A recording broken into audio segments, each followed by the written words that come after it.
America, Iran, Israel మధ్య జరుగుతున్న యుద్ధ ప్రభావం ఇప్పుడు సిద్దిపేట జిల్లాను తాకింది. యుద్ధ ప్రభావంతో సామాన్యుడికి తిప్పలు తప్పడం లేదు. ఇప్పటికే గ్యాస్ కొరతతో ఇబ్బందులు పడుతుంటే మళ్ళీ పెట్రోల్, డీజిల్ సైతం అందని ద్రాక్షలా మారింది.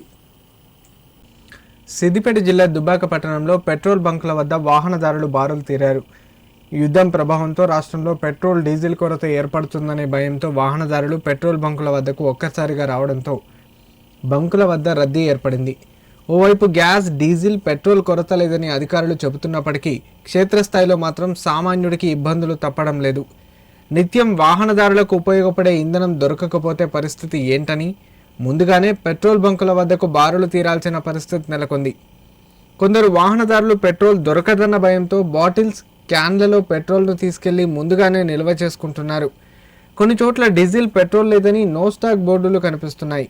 అధికారులు వెంటనే వీటిపై సరైన సూచనలు అందజేసి ప్రయాణికులు, వాహనదారులు ఇబ్బందులకు గురికాకుండా చూసుకోవాలని కోరుతున్నారు.